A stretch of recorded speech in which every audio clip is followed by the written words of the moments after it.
మీరు చెప్పిన ఆయన please coming sir. Hello hello yo mister shower money. Congratulations, you won the competition. Your watch has been selected. 5 కోట్లు మీవే. Sir thank you sir. Sir మీ పేరేంటి sir? మిత్ర. Sir మీరు మిత్ర కాదు సార్, నాకు దొరికిన అక్షయ పాత్ర. You please wait. అయ్యో నేను ఎక్కడికి పోను సార్, ఇక్కడే ఉంటాను. రే మనీ, నన్ను ఎక్కడికో తీసుకెళ్ళిపోయావరా మై డియర్ మనీ. నాగార్జునతో 5 సార్లు ఆడినట్టుందా?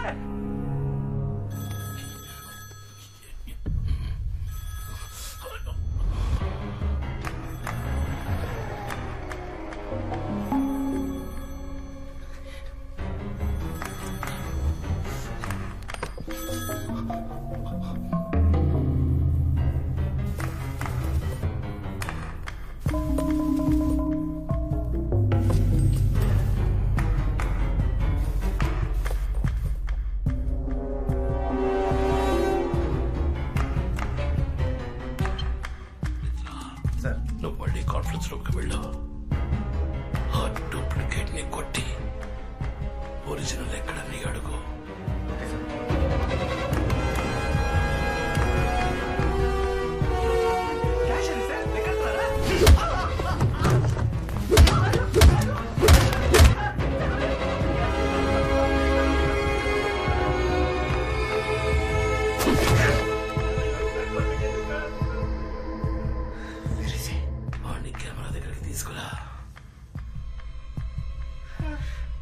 నీతో పాటు వచ్చిన పిలవరా.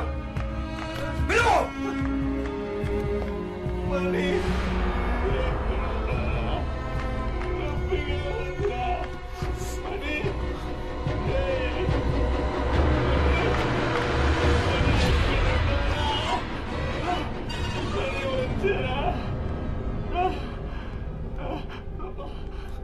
గట్టిగా పిలవరా.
పట్ట నాకు ఉన్నట్టుండి ఎందుకు మెలకు వచ్చిందన్న నాలోని ప్రశ్నకి సమాధానంగా నువ్వు నా ముందుకొచ్చావు.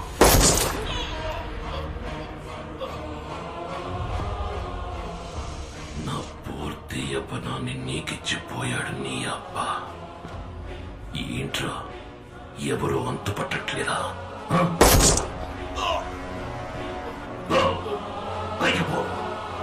నీ బాబుంటాడు, వాడినడుగు.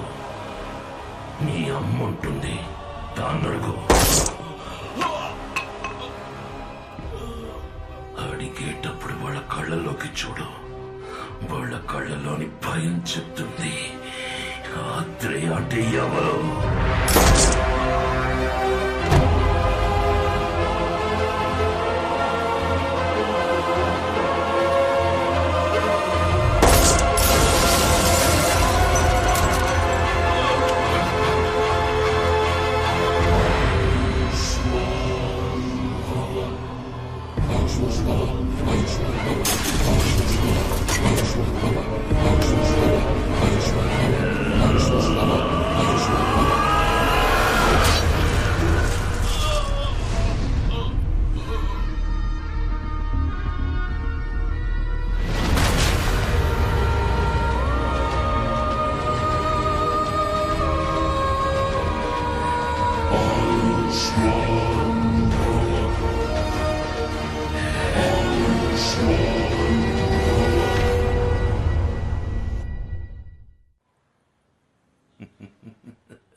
ఆయుష్మాన్ భవ. ఆయుష్ రేఖని చూసావా? ఎంత పొడుగ్గా ఉందో. అల్పాయుషుడే పోయాడు. పాపం. మిత్ర, సార్ నీకు హాలోగ్రామ్ జ్ఞాపకం ఉందా? ఈ వాచ్ని ఛార్జ్ చేయాలంటే కట్టుకున్న వాడి చేతిలోకి ఎలక్ట్రిసిటీని పాస్ చేయాలని చెప్పాడు. చచ్చి ఉపయోగపడుతున్నాడు.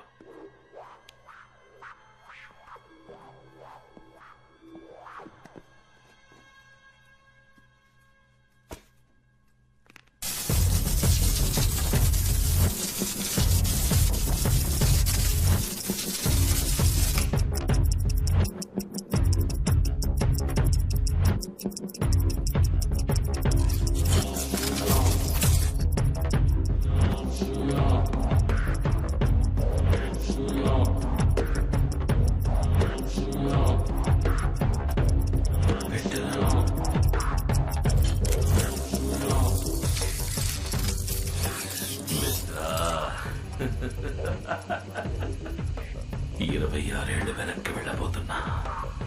ఈ ప్రపంచం చూసిన చరిత్ర, సాధించిన ఘనత అన్నిటినీ నా కాళ్ళ దగ్గరికి తెచ్చుకోబోతున్నా. వచ్చి ఈ వాచ్ని తాకు. నేను కోల్పోయిన ఇన్నేళ్ల జ్ఞాపకాలతో పాటు నాకు నువ్వు కావాలి. ఇద్దరం కలిసి వెళదాం.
సార్ నిజంగా నేను ఇది నమ్మలేకపోతున్నాను సార్. ఇప్పటిదాకా నేను మీ పక్కనే ఉన్నా కదా, ఇప్పుడు చూస్తే నేను నా ఇంట్లో ఉన్నాను సార్. సార్ ఆ వాచ్ అద్భుతం సార్.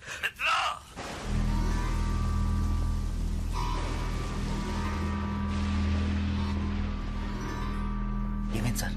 వాడు గెలిచాడు. ఆ శివకుమార్ గెలిచాడు.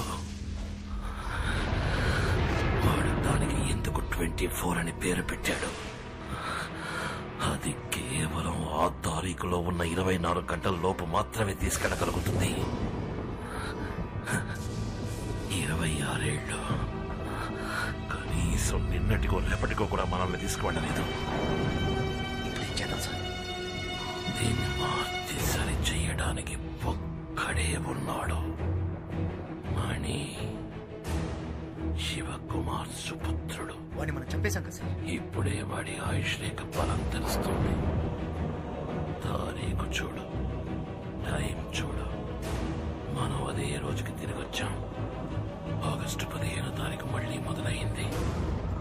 ఇంకా మనం వాడిని చంపలేదు. ఇంట్లో నిద్రపోతున్నాడు. 2 విషయాలు మన గురించి వాడికి రా తెలిసింది. ఆ పేపర్ యాడ్, అది చూసేవాడు వచ్చాడు, వస్తాడు. వాడు రాకూడదు. ఇంతవరకు వాడికి మన గురించి ఏమీ తెలియదు. ఆ యాడ్ రేపు ఏ పేపర్లోనూ రాకూడదు. సరే సార్. ఇక 2వ విషయం, లేచేపటికి వాడి చేతికి వాచ్ ఉండాలి, లేదంటే అనుమానం వస్తుంది.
ఎన్నో కార్యక్రమాలను ఆర్గనైజ్ చేస్తారు. ఇల్లాలి అక్రమ సంబంధానికి ఆదరణ తెలిపిన భర్త.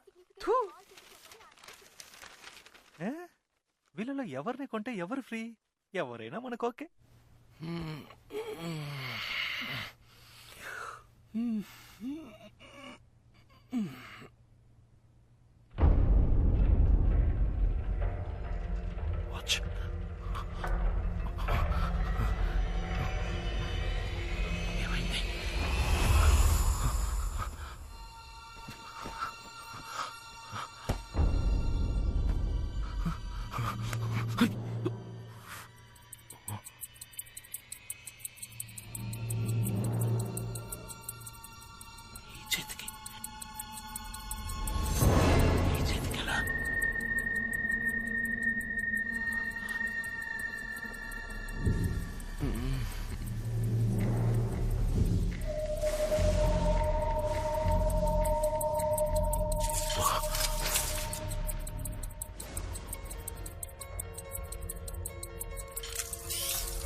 సార్ మీరు చెప్పినట్టే చేశాను సార్. వాడు నిన్ను చూశాడా? లేదు సార్. వాడు నిన్ను చూస్తే ఇన్నేళ్లు మనం పడ్డ కష్టం వృధా అయిపోతుంది. ఖచ్చితంగా తను నన్ను చూడలేదు, కానీ నేను తన్ని చూశాను. తన చేతికి మీరు తయారు చేసిన వాచ్ నన్ను తీసుకొని చూశాను. అది పనిచేస్తుంది. ఆశ్చర్యం ఏంటంటే తను చూడటానికి అచ్చం మీ పోలికలతోనే ఉన్నాడు సార్.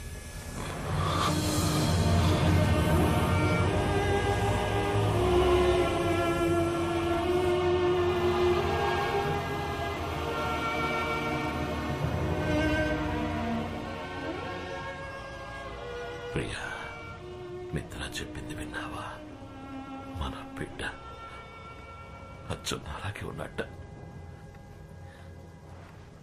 రూపంలో వాడు నన్ను పోలినా పర్వాలేదు, కానీ వాడి జీవితం నాలా ఉండకూడదు. అందుకే వాడు ఇక్కడే ఉంటున్నాడని తెలిసి కూడా వాడికి దూరంగా ఉంటున్నాను.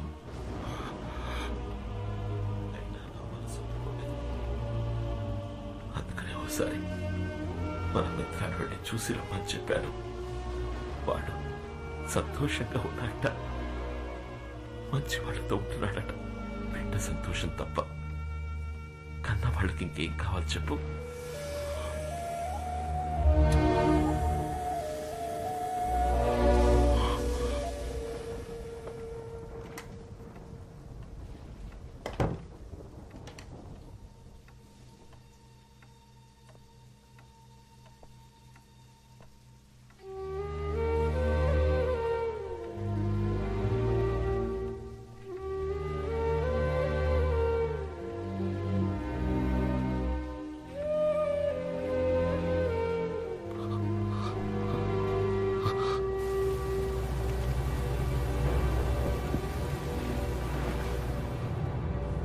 అదేనా సార్, వాడు వాచ్ పెట్టుకునే చేతికి కాకుండా మార్చి పెడితే ఖచ్చితంగా నన్ను ఫాలో అవుతూ ఇక్కడికి వస్తాడని అంత కరెక్ట్గా చెప్పారు.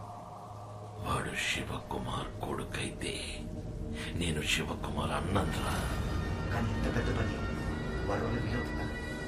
వాడి వల్ల మాత్రమే వీలవుతుంది. వాడి బాబుని చూడకుండా ఏ పని చేసి కూడా తెలియకుండా పెరిగాడు రా వాడు.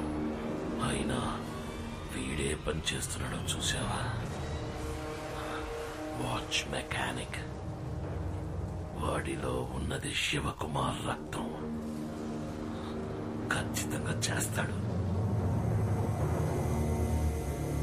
వాడిని పిలిపించి చెయ్యమని అడిగినా, మనం బెదిరించినా మన కోసం చేస్తాడా? వెళ్ళతా, వాడి జీవితంలోకి వాడి బాబులా వెళతా. వాడి తల్లి గురించి చెప్పి తనని చూడాలన్న ఆతృతని పెంచుతా.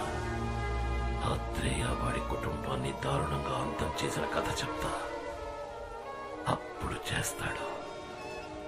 ఫోటో ముందు కన్నీళ్లు కారుస్తూ నించున్నాడుగా, వాడికి జన్మనిచ్చిన తల్లి దానికోసం చేస్తాడు. వాడి బాబుననుకుంటున్న నన్ను నయం చేయడానికైనా చేస్తాడు. చేయించి చూపిస్తా. మిత్ర, ఆ వాచ్ని కట్టుకుని ఎవడైనా దాన్ని ఉపయోగించుకోవచ్చు, కానీ ఆ పని చేయకుండా నాకు అనుకూలంగా ఉపయోగించుకుంటా. చూస్తూ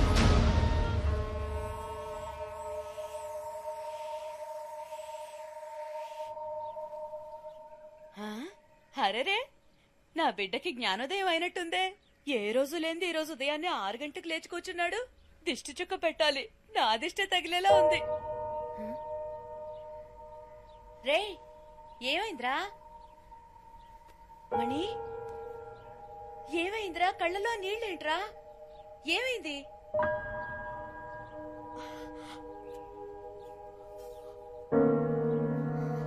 అమ్మా, వీళ్ళ గురించి తెలుసుకోవాలని ఆతృతతో అడగడం లేదు. నేను నీ బిడ్డని కానా అన్న ఆవేదనతో అడుగుతున్నాను. మనం ఎలా కలిసామమ్మా?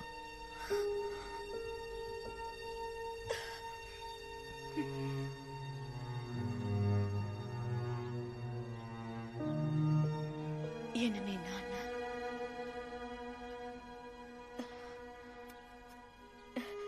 నువ్వు పెరిగి పెద్దయ్యాక నీ ముఖం చూస్తే అప్పుడు నాకు అర్థమైంది.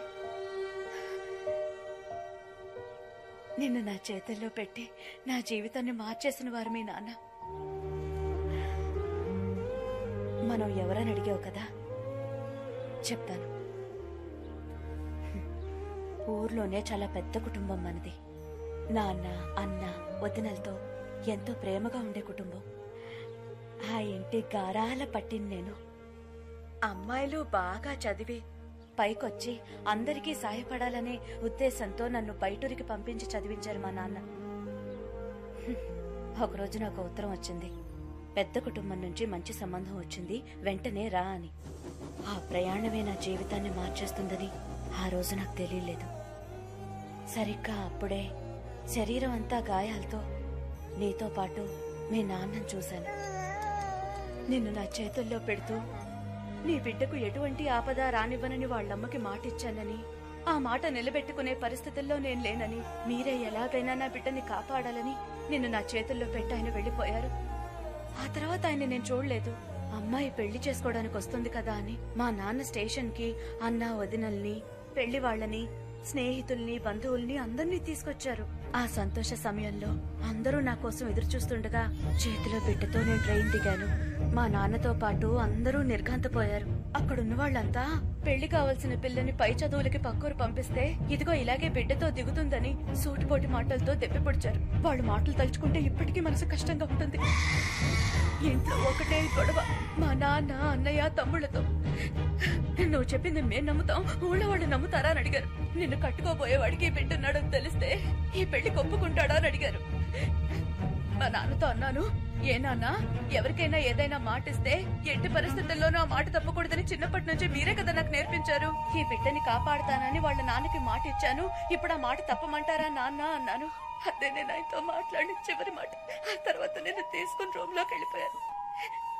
ఆ రోజు రాత్రంతా నువ్వు పాల కోసం ఏడ్చావు. నీ బాధ చూడలేక నేను ఏడ్చాను. ఆ క్షణాన నిర్ణయించుకున్నాను, తల్లి కాకుండానే నీకు తల్లి పాలిచ్చాను. అప్పుడే నువ్వు నన్ను అమ్మ అని పిలిచాను. ఆ మాటకున్న గొప్పతనాన్ని తెలుసుకున్నాను. ఆ రోజు నుంచి వాళ్ళ కూతురున్న విషయాన్ని మర్చిపోయి నీకు అమ్మగా ఉండాలని నిర్ణయించుకున్నాను. నా బిడ్డ వల్ల ఎవరు ఏ మాట పడకూడదని ఆ ఇల్లు వదిలిపెట్టి వచ్చేసాను. ఆ రోజు నుంచి నాకు ఊరైనా, ఇల్లైనా, లోకమైనా అన్ని నువ్వేరా.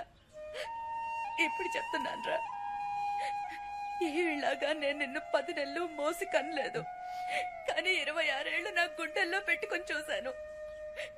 నేనేరా నీకు అమ్మని. ఎవరెన్ని చెప్పినా నేనే నీకు అమ్మని.